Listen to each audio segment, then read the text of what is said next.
to Matthew chapter 24. Matthew 24 પર ફરી પાછા જઈએ આવે અને એની 1 થી 14 હું ફરીથી આપણી સરસ વાંચીશ. જો આપણે બાઇબલ ખોલ્યું હોય તો આપણે ઊભા થઈએ, આપણે બાઇબલ ઊંચા કરીએ અને આપણું કરાર ગંભીરતાથી તાજુ કરતા બોલીએ. ઓ યહોવા, કેમ કે તારો સેવક સાંભળવા માટે અને પાડવા માટે તૈયાર છે. આમેન. અને યેસુ મંદિરમાંથી નીકળીને માર્ગે ચાલતા હતા ત્યારે તેમના શિષ્યો ઈસુને મંદિરના બાંધકામો બતાવવાને તેમની પાસે આવ્યા. ઈસુએ તેમને કહ્યું, શું તમે બધા નથી જોતા? હું તમને ખરેખર કહું છું કે પાડી નહીં નખાય એવો એક પણ પથ્થર બીજા ઉપર રહેવા દેવાશે નહીં. પછી જૈતૂનના પહાડ પર તે બેઠા હતા, તેવામાં તેમના શિષ્યોએ અંતમાં ઈસુની પાસે આવીને કહ્યું કે બધું ક્યારે થશે અને તમારા આવવાની તથા જગતના અંતની શી નિશાની થશે તે એમને કહો. ત્યારે ઈસુએ તેઓને કહ્યું કે સાવધાન રહો કે તમને કોઈ ભૂલાવે નહીં, કેમ કે હું તો ખ્રિસ્ત છું એમ કહેતા ઘણા મારે નામે આવશે અને તેઓ ઘણાને બોલાવશે અને લડાઈઓ તથા લડાઈઓની અફવા તમારા સાંભળવામાં આવશે. પણ જોજો, ગભરાતા ના, કેમ કે બધું થવાની અગત્ય છે, પણ તેટલેથી અંત નહીં આવે. કેમ કે પ્રજા પ્રજાની વિરુદ્ધ, રાજ્ય રાજ્યની વિરુદ્ધ ઉઠશે દુકાળો તથા મરઘીઓ તથા સ્થળે સ્થળે ધરતીકંપ થશે. પણ એ બધા તો દુઃખોનો આરંભ જ છે. ત્યારે તેઓ તમને વિપત્તિમાં નાખશે અને તમને મારી નાખશે અને મારા નામને લીધે સર્વ પ્રજાઓ તમારો દ્વેષ કરશે. તે સમયે ઘણા ઠોકર ખાશે, એકબીજાને પર સ્વાધીન કરાવશે અને એકબીજા પર વેર રાખશે. જૂઠા પ્રબોધકો ઘણા ઉઠશે અને ઘણાને બોલાવશે અને અન્યાય વધી જવાના કારણથી ઘણા ખરાનો પ્રેમ ઠંડો થઈ જશે. પણ અંત સુધી જે કોઈ ટકશે તે જ તારણ માનશે. સર્વ પ્રજાઓને સાક્ષી થવા માટે રાજ્યની આ સુવાર્તા આખા જગતમાં પ્રગટ કરાશે અને ત્યારે જ અંત આવશે. આપણે બોલીએ આમેન અને બેસીએ. આમેન. બેસો. Thank you. આપણે અંત સમયની નિશાનીઓની વાત કરીએ છીએ અને શિષ્યોએ પણ ઉત્સુકતાથી ઈસુ ખ્રિસ્તને સવાલ પૂછ્યો કે તમે કહો છો કે આ મંદિરનો નાશ થશે, એક પથ્થર ઉપર બીજો પથ્થર રહેવા દેવામાં આવશે નહીં, તો શું એ સમયે તમારું પુનરાગમન થશે અને એ સમયે જગતનો નાશ થશે? અને ઈસુ ખ્રિસ્તે ભાઈ માનવિક જવાબો આપ્યા છે અને એને આપણે સમજવાની કોશિશ કરી રહ્યા છીએ. મંદિરનો એક પથ્થર બીજા પથ્થર પર ઊભો રહેશે નહીં, એ તો લગભગ 30-34 વર્ષ પછી જ એ વાસ્તવિકતા બની ચૂકી. ઈસવીસન 70માં રોમન બાદશાહે એના જનરલ ટાઇટસને મોકલીને બળવાખોર યહૂદીઓનો સમૂહનો નાશ કર્યો, યરૂશાલેમનો નાશ કર્યો અને મંદિર નાશ પામ્યું. અત્યારે જે રુદનની દિવાલ કહેવાય છે એ મંદિરનો ભાગ નથી, એ મંદિરની આસપાસ આવેલી જે દિવાલ હતી એ છે, એ મંદિરની દિવાલ નથી. એનીવે, જે કહેવા માંગુ છું કે ઈસુ ખ્રિસ્ત અને બાઇબલમાં જે ભવિષ્ય વચનો કીધા છે એ અક્ષરશઃ પૂરા થઈ રહ્યા છે. એને આપણે શીખવાની કોશિશ કરી રહ્યા છીએ. અમારા પુનરાગમનની અને પાછા આવવાની ને જગતના અંતની નિશાનીઓ શું છે અને એના જવાબમાં ઈસુ ખ્રિસ્ત સૌપ્રથમ કહે છે કે તમારે સાવચેત રહેવું પડશે. હું એના ઉપર વધારે ભાર મૂકું છું કે સાવચેત રહીએ. ક્યારે થશે, શું થશે, આપણી સમજમાં હશે કે નહીં હોય. પ્રભુ ઈસુ ખ્રિસ્તે કહ્યું છે એને આપણે 100% સચ્ચાઈથી સમજી શકીએ છીએ. એ બધી વાસ્તવિકતાઓમાં પ્રભુ કહે છે કે તમારે સાવધાન રહેવું પડશે. You have to be alert. Yes. અને એ તો બહુ મારા દીધા છે બાઇબલનો. I have to be alert all the time. 24 કલાક તમારે ને મારે સાવચેત રહેવાનું છે કે પરીક્ષણમાં ના પડીએ, કે કોઈ આપણે આવીને ભૂલાવામાં ન નાખે, આપણને છેતરી ના જાય આત્મિક જીવનના અનુસંધાનમાં. યસ ઓર નો? પણ એવું નથી કે ઈસુ ખ્રિસ્તે પછી જગતમાં અંત સમયે અથવા પુનરાગમન સમયે કેવી પરિસ્થિતિ હશે એના સંબંધી એમણે જવાબ નથી આપ્યો. એવું નથી, એમણે જવાબ આપ્યો છે.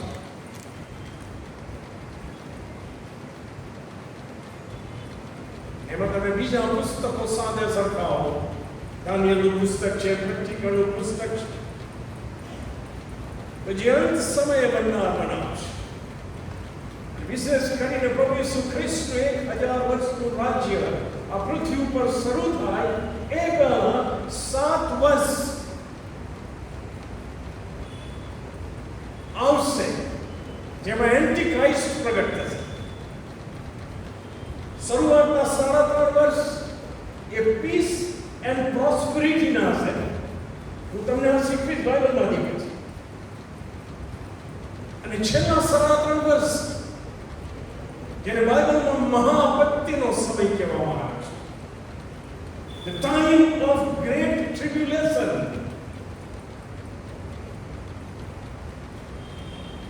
the time of Jacob's trouble, એ બી શબ્દ વપરાય છે. અને એ સમય દરમિયાન ઈશ્વર પોતાનો કોપ પૃથ્વી ઉપર રેડી દેશે, બાઇબલ કહે છે. આપણે પ્રકટીકરણના પુસ્તકમાં શરૂઆત કરેલી 7 મુદ્રાઓ જ્યારે તોડવામાં આવશે ત્યારે શું બનશે? અને ત્યાર પછી 7 રણશીંગડા વાગશે ત્યારે શું થશે? ત્યાર પછી ઈશ્વરના કોપના 7 પ્યાલા રેડી દેવામાં આવશે. એ સમય દરમિયાન બહુ ભયંકર બનાવવાનો છે.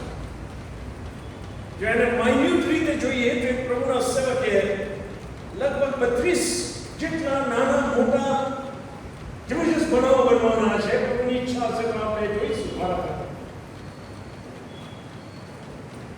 એટલા ભયંકર કે આપણને ઘણી વાર વાંચતા પણ બીક લાગે છે. યસો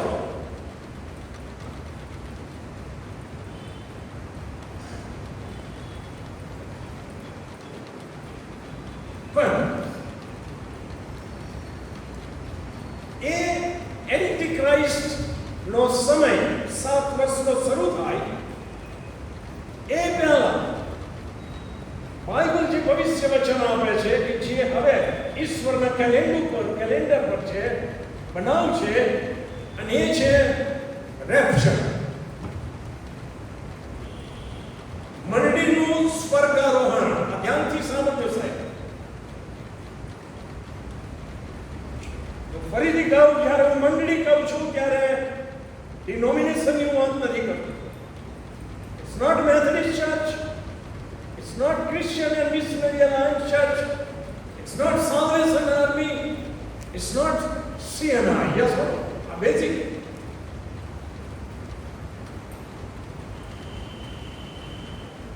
એને સાર્વત્રિક મંડળી તરીકે આપણે ઓળખીએ છીએ. એ મંડળીના જે સભ્યો છે, જો પ્રભુ ઈસુ ખ્રિસ્તના રક્તમાં આશીર્વાદિત થયા છે, બાઇબલ પ્રમાણે જેઓને પ્રભુ ઈસુ ખ્રિસ્તના રક્તથી બચાવવામાં આવ્યા છે, ખરીદી લેવામાં આવ્યા છે, અને જેઓના નામ જીવનના પુસ્તકમાં લખેલા છે, એ મંડળીની વાત કરે. એ મંડળીનું સ્વર્ગારોહણ થશે.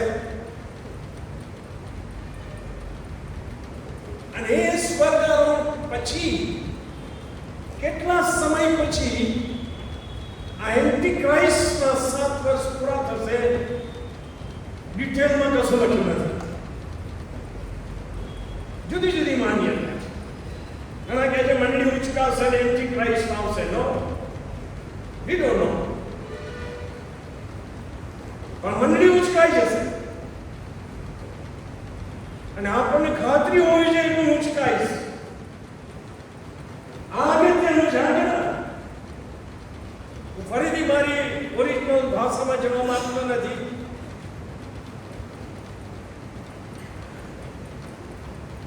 મરણ પ્રસંગે આપણા માટે જે કંઈ બોલાવશે એના લીધે આપણે નહીં જઈએ. અરે બોલો ના.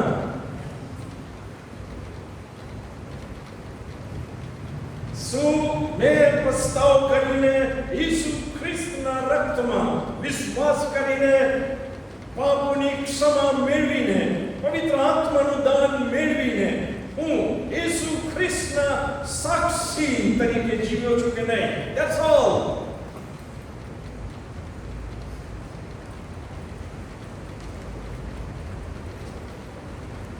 પેલા બધા તો એ લડ્યા જ કરશે ભાઈ, વાળા.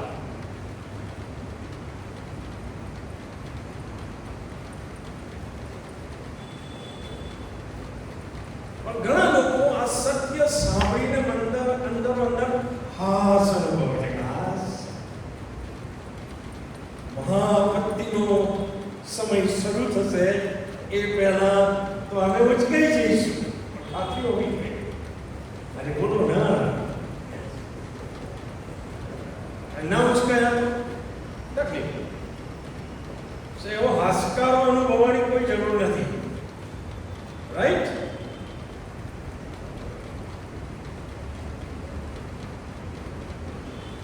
કારણ કે બાઇબલ કહે છે, આપણે જે પેરેગ્રાફ વાંચ્યો એમાં એક વાક્ય આવ્યું, પણ અંત સુધી જે ટકશે તે ધારણ પામશે. યસ ઓર નો?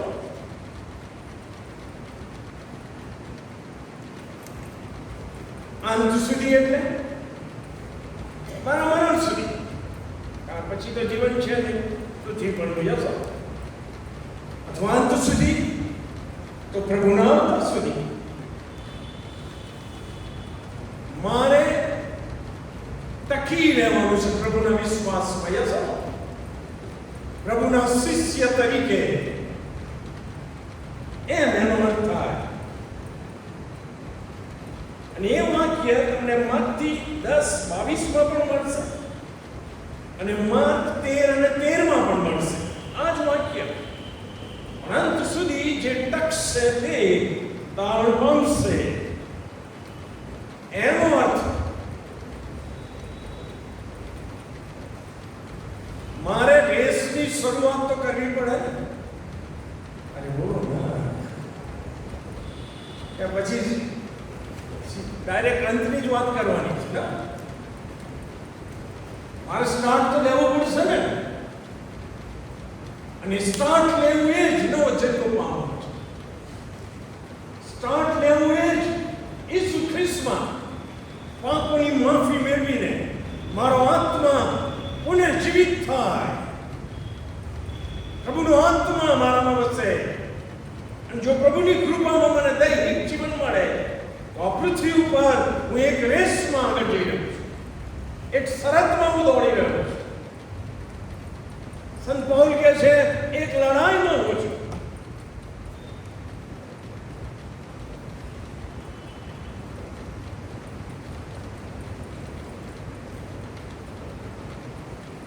સમજો કે ગ્રંથ ફૂટે ને હું દોડવાની શરૂઆત તો કરું, પણ પછી રસ્તામાં ઊભો થઈ જતો લિમિટ થાય. I have to finish the race. Yes, sir. હા, દાનિયેલ ને પ્રતિકરણ એ બધું સમજવું જરૂરી છે. પણ એ સમજતા રેસમાંથી બહાર ન નીકળી ગયા. એ પણ અગત્યનું છે. મેં લખ્યું છે, જે રેસમાં આપણે દોડવાની શરૂઆત કરીને દોડી રહ્યા છે, હું કોઈના તાળને ક્વેશ્ચન કરતો નથી. મને અધિકાર નથી. યસ ઓર નો? મને અધિકાર છે નહીં. તેથી મેં લખ્યું છે કે જે રેસમાં આપણે દોડવાની શરૂઆત કરી છે અને દોડી રહ્યા છે, તે રેસ, એ શરત આપણે ધીરજથી અને વિશ્વાસથી દોડીને પૂરી કરવાની છે. યાદ રાખીએ રોજ.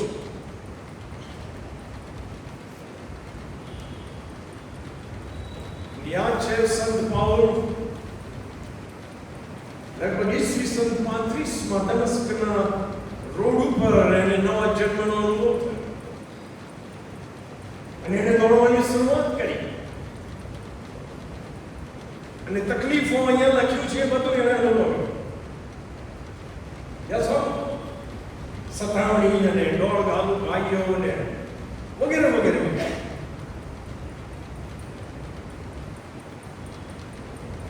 પણ આ સત્ય જાણતો હતો કે મારે રેસ વિશ્વાસુપણે પૂરી કરવાની છે, ગમે તે થઈ જાય. એ એનું કમિટમેન્ટ હતું. અમારી ક્રાઈની ભાષામાં એમ કહીશ, એ એમનો મર્દાનગી વાળો ઠરાવ હતો. અને દોડે છે અને દોડે છે અને દોડે છે. અને એને ખ્યાલ આવ્યો રોમની જેલમાં કે હવે નહીં બચાય. રોમન સૈનિક ગમે ત્યારે નાગી તલવાર લઈને આવશે અને મારો શિરચ્છેદ કરશે. ત્યારે બીજું તિમોથી 4 અધ્યાયની 6 થી 7 કલમમાં લખે છે, હું અત્યારે પ્રયાણ તરીકે રેડાઉં છું અને મારો પ્રયાણ કાળ પાસે આવે છે. Time of my departure. હું સારી લડાઈ લડ્યો છું. મેં દોડ પૂરી કરી છે. મેં વિશ્વાસ, કસોટી થાય વિશ્વાસની, પરીક્ષા થાય, પરીક્ષણો આવ્યા.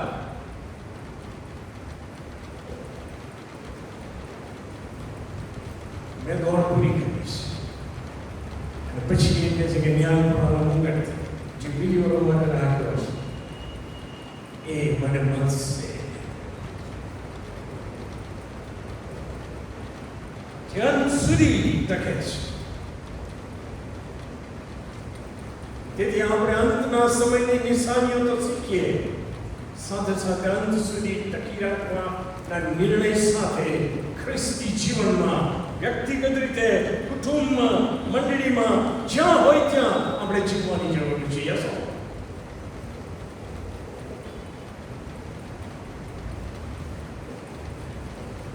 તેથી વાળા પ્રભુના બાળકો તરીકે આ જગતમાં ઈશ્વરની ઈચ્છા પ્રમાણે જીવવાની અને સાક્ષીરૂપ બનવાની આપણી જવાબદારી છે. અને જવાબદારીમાં આપણે બેદરકાર બનવાની જરૂર નથી. અને તેથી પ્રભુ ઈસુ ખ્રિસ્તે શરૂઆતમાં જ કીધું કે બી કેરફુલ, બી એલર્ટ.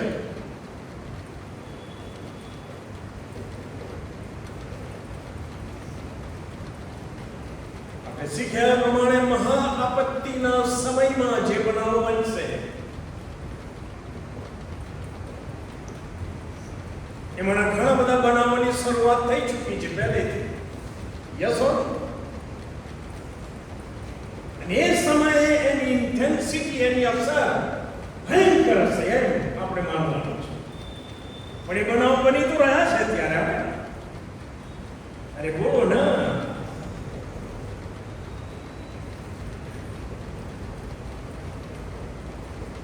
ખ્રિસ્ત વિરોધી આવશે. The main deception કરનાર, સૌથી મુખ્ય ચેતવનારો જૂઠો એન્ટિક્રાઇસ્ટ છે એ આવશે. પણ એ પહેલા જૂઠા પ્રબોધકો, જૂઠા શિક્ષકો, જૂઠા સેવકો છે કે નહીં? યસ. Be careful. આ બધી પ્રતિછાયા છે. અત્યારે જે બધું બની રહ્યું છે ને, ત્યારે જે બનવાનું છે એની પ્રતિછાયા છે. એની થોડી થોડી ઝાંખી આપણે થઈ છે. એમાં આપણે અંત સુધી ટકી રહેવાનું છે. લડાઈઓ, યુદ્ધ ને યુદ્ધની અફવાઓ છે જ અત્યારે જગતમાં. યુદ્ધ કયું હતું ગઈ વખતે 2 વિશ્વ યુદ્ધ તો થઈ ગયા છે અને હજી જગતમાં શાંતિ નથી. અને છેલ્લી લડાઈ તરફ આંગળી ચીંધે છે.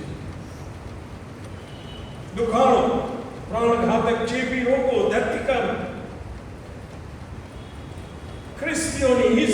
ખ્રિસ્તના અનુયાયીની સતાવણી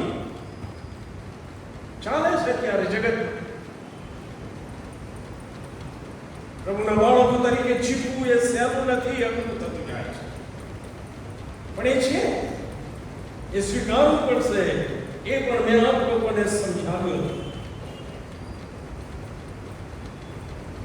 ત્યાર પછી માથી 24 અને 10 માં આપણે જોયું હતું, અને તે સમયે ઘણા ઠોકર ખાશે, ઘણા વિશ્વાસનો ત્યાગ કરશે. યસો એ સમય જ નહીં, અત્યારે પણ થઈ રહ્યો છે વિશ્વાસનો ત્યાગ.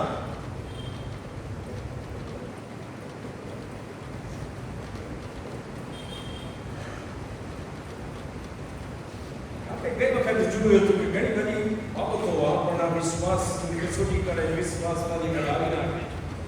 મેં કેટલાક લખ્યા છે, ફરીથી યાદ કરવા. જગત અને જગતના વાનરનું આકર્ષણ,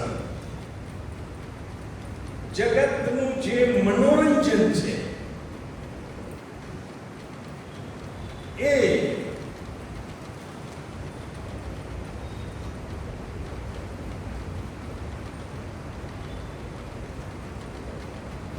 સૌથી, તમે કે હું ધારો કે એવી કોઈ એડિક્શનમાં ન હોઈએ, પણ જો પહેલામાં છીએ, તમે જો ધ્યાનથી સાંભળ્યો હોય રાહુલ ગાંધીનો મેસેજ પ્રયાગરાજમાં, અને હું બોલી ગયો, એણે જબરજસ્ત વાત કરી. એ કહે છે કે અત્યારનું સૌથી વધારે એડિક્શન એ આ છે, ફોન. યસ ઓર નો?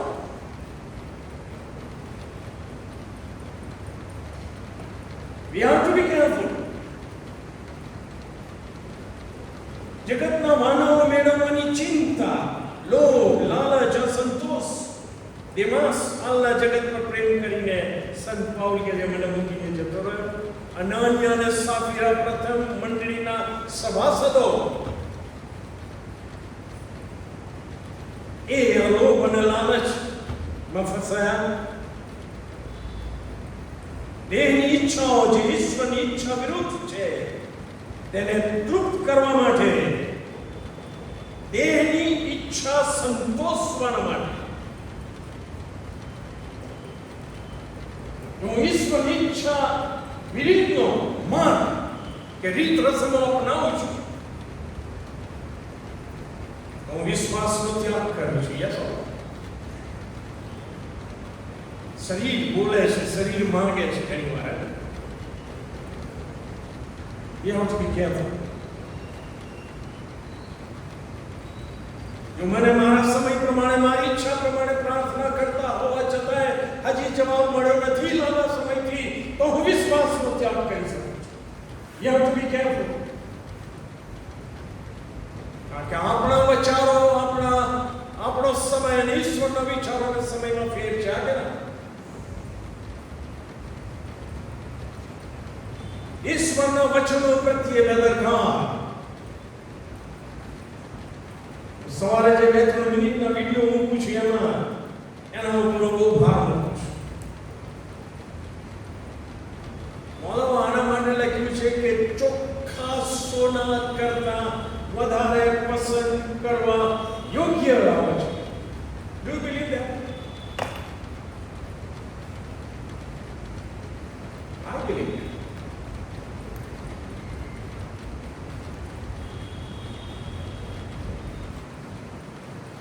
આ ખજાનો છે, દાંતેનું દ્રવ્ય છે. તમને કોઈ કહે કે તમારા ઘરની નીચે ચડવું છે, હા, તો રાત્રે કોઈ બોલાવીને ખોદશો ને, ખંડથી ખોદશો, આને ખોદો ને.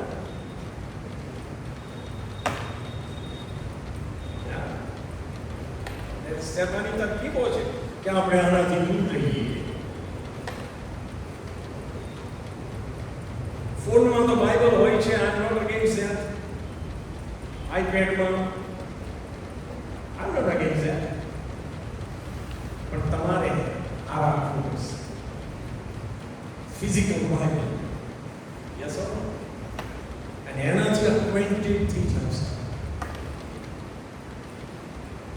નહીં તો વિશ્વાસનો ત્યાગ આરામથી થઈ શકશે. સંગતનો ત્યાગ ઘણા કરી.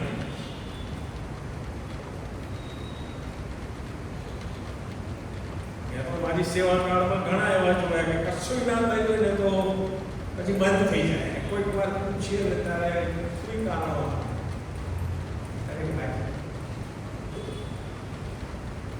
તારા પ્રોબ્લેમના લીધે તું ઈશ્વર ઉપર પ્રેમ કરનાર લોકોની સંગત ના છોડ. આ શીખવાની જરૂર છે. આમાં ઓછાવાથી નહીં મેળ થાય.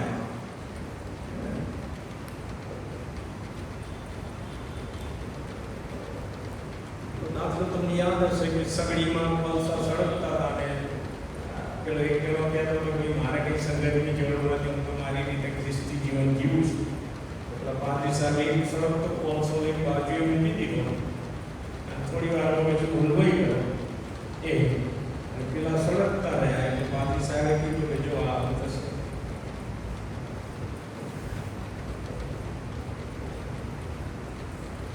હા, યહોવા મારો બાળક છે, બાઇબલ શીખવે છે. વ્યક્તિગત રિલેશનશિપ બાઇબલ શીખવે છે. પ્રભુ ઈસુ ખ્રિસ્તે પહેલી પણ પ્રાર્થના શીખવીને કે આકાશમાંના અમારા બાપ, એટલે ઘરમાં બેઠા બેઠા આકાશમાંના મારા બાપ આકાશ. Don't do that. You need સંગત.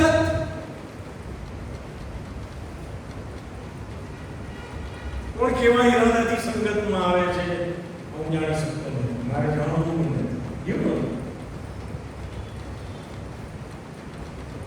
હિબ્રુ 10:23-25 લખવામાં આવ્યું છે.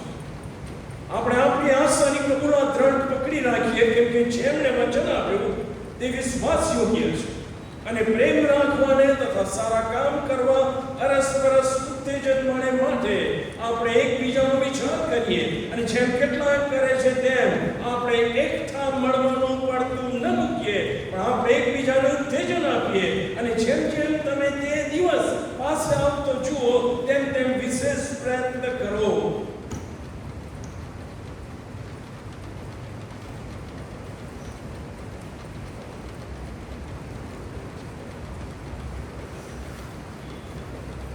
ગઈકાલે સાચા સાહેબની દફન ક્રિયાઓ હતો ને પછી એક બેન મને મળ્યા ને મને કહે છે કે હું સિનિયર સિટીઝનમાં હતી, સેમિનાર મારા ઘરવાળા બધા જ્યાં મરણ થયું ત્યાં બેસવા ગયા, પણ મને અંદરથી થયું કે ના, મારે આ સંદર્ભમાં જવું જોઈએ. કે છે હું એ સંગતમાં આવી એની આંખમાં આંસુ હતા. પ્રભુએ મને શાંતિ આપી, કારણ કે છેલ્લા ઘણા સમયથી હું ભયંકર પરિસ્થિતિ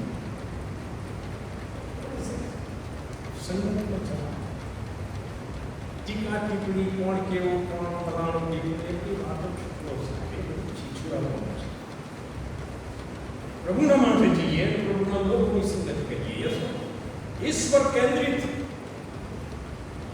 આપણી સંગત હોય તે જરૂરી છે. આગળ લખ્યું છે તે સમયે ઘણા એકબીજાને પરસ્પરાધીન કરશે. વિશ્વાસનો જે ત્યાગ કરે એ બહુ સહેલાઈથી વિશ્વાસઘાત પણ કરી શકે છે. કે ના બોલો ના. આપણે યહૂદા ઇસ્કારિયોતને વિશ્વાસઘાતી કહીએ છીએ, પરસ્પરાધીન કરનાર. કેમ? કારણ એનો જે ઈસુ ખ્રિસ્ત પરનો વિશ્વાસ હતો ને ડગલે ગયો. સો વિશ્વાસનો ત્યાગ તમને ને મને વિશ્વાસઘાતી બનાવી શકે છે. તે સમયે ઘણા એકબીજા પર વેર રાખશે. એ સમય તો હશે, પણ અત્યારે છે ને તમારા કુટુંબમાં બધું સબ સલામત છે. મને એક કુટુંબ તો બતાવો કે જે સબ સલામતી બને. એક કુટુંબ.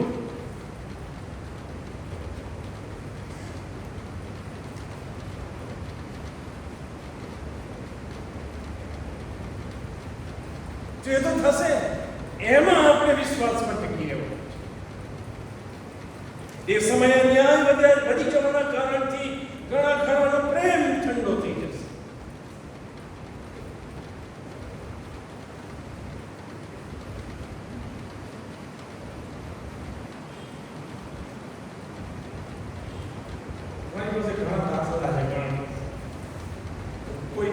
વસ્તુ વાત જાહેર કરવા માંગતો નથી. કુટુંબોમાં ભયંકર પ્રશ્નો છે.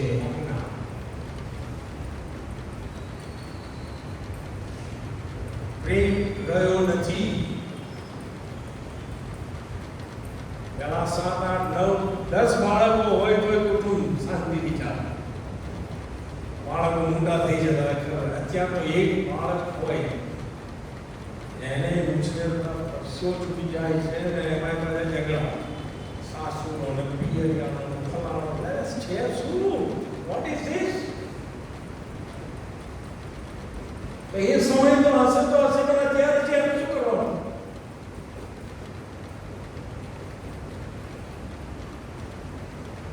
ઓકે, એટલે માંથી 10 મને યાદ આવે છે.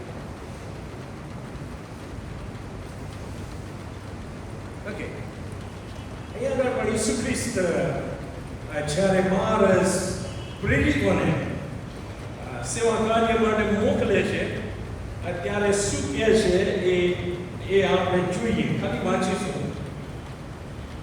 અને અત્યારે પણ ચાલી રહ્યું છે, રાઈટ? હું અત્યારની વાત કરું છું. એ સમય તો થશે જ. હું 16મી કલમથી વાંચીશ, માંથી 10-16 કલમ. જુઓ, વરુઓમાં ઘેટાના જેવા હું તમને મોકલું છું, માટે તમે સાપના જેવા હોશિયાર, સાવચેત અને કબૂતરના જેવા સાહસ થાવ. અને તમે માણસોથી સાવધાન રહો, કેમ કે તેઓ તમને ન્યાય સભાઓને સોંપશે. તેઓના સભા સ્થાનોમાં તમને કોરડા મારશે. તેઓને તથા વિધર્મીઓને માટે સાક્ષીની અર્થે મારે લીધે તમે હાકેમોની રાજાઓની આગળ લઈ જવાશો. જ્યારે તેઓ તમને પકડાવે ત્યારે તમે ચિંતા ન કરો. અમે સી રીતે શું બોલીશું, શું બોલવું એ તે જ ખરી તમને આપવામાં આવશે. અને એ જે બોલશે પવિત્ર આત્મા બોલશે. અને 20મી કલમ, અને ભાઈને ધ્યાનથી સાંભળો. આ માથાકૂટ તો ઉત્પત્તિના 4થા અધ્યાયથી શરૂ થઈ ગયેલી. તમને ખબર છે? કાયમને આવે એ વધી રહી છે.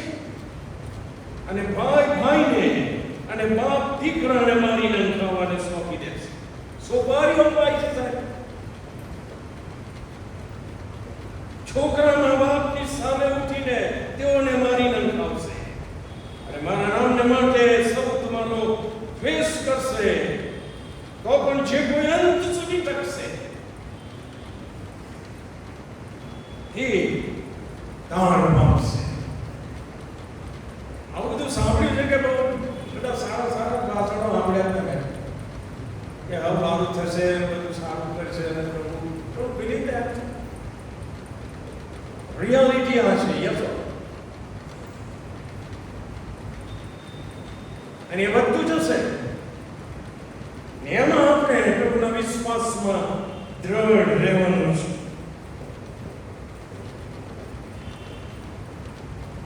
છેલ્લે બીજું એક પેરેગ્રાફ વાંચી પછી હું બંધ કરીશ.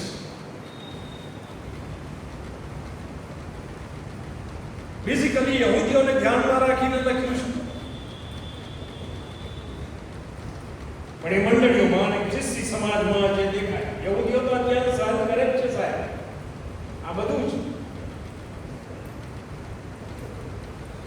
પહેલો તીમોથી 4થો અધ્યાય, પહેલી અને બીજી કલમ. મેં કીધું એમ કે આ બધું વધતું જશે.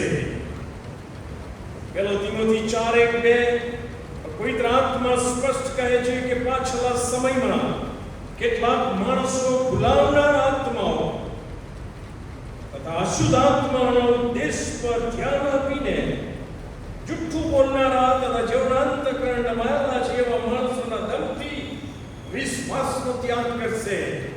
તમને એમ કે આ પ્રભુનો સેવક મારા ઉપર પ્રેમ કરીને મને સાચું શીખવે છે, પણ ના, એ પ્રભુનો સેવક એ એના ભૂલાવનાર આત્મા પર સક્રિય છે, દુષ્ટ આત્મા. યસ,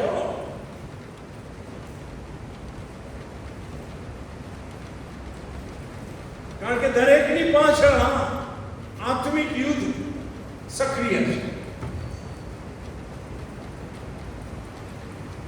બીજો તીમોથી 3જો અધ્યાય, એની 1 થી 5 કલમ, 8મી કલમ અને 12 થી 13 કલમ વાંચીશ.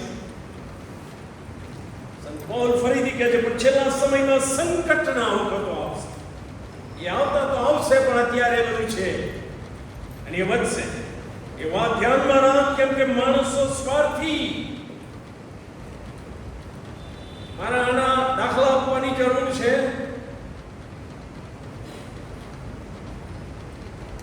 ઘણી વાર ડ્રાઇવિંગ કરતા જ્યારે ચાર રસ્તાએ ફસાઈએ ને ત્યારે હું કહું છું કે યાર દરેક માણસ જો ખાલી એટલું જ વિચારે કરો કે હું આને જવા દઈશ ને તો રસ્તો થશે, પણ નહીં, એને નહીં જવા દેવાનું, એની આગળ લાઈન ઊભી રાખીશ. એ સ્વાર્થ છે.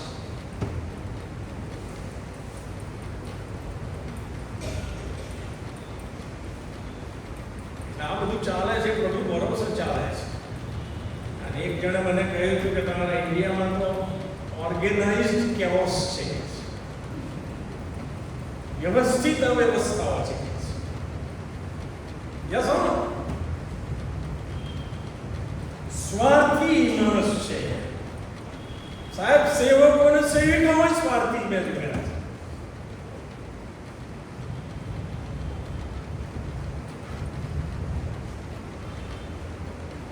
આપણે વિશ્વાસ નથી રહીએ. દ્રવ્ય લોભી, આપ બડાઈ કરનારા, ઘમંડી, ગર્વિષ્ઠ, નિંદક. આ પાપમાંથી આપણે બિલીવરોએ બહાર આવવાની જરૂર છે. નિંદા,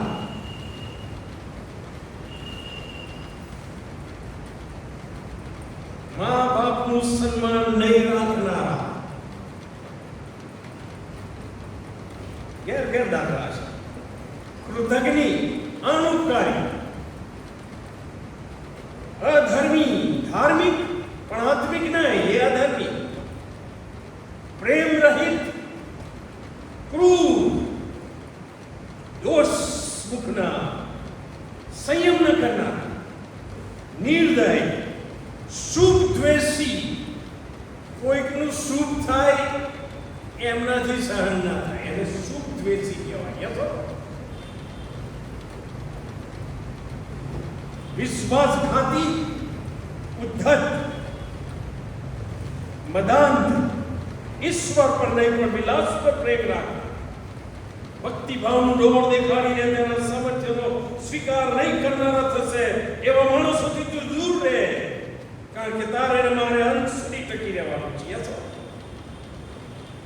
જેમ જામનેસ તથા જાંબુરેસ મૂસાની સામા થયા, એમ એવા માણસો પર સત્યની સામા થાય છે.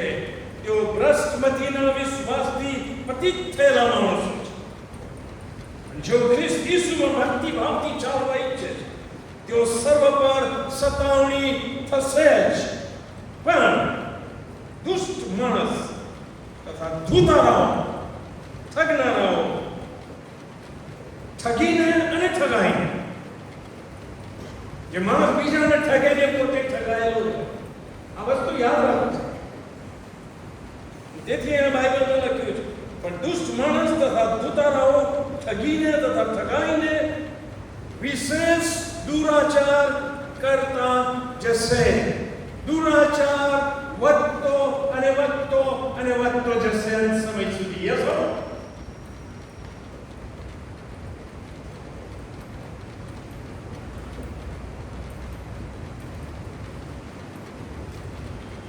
આ માહોલમાં આપણે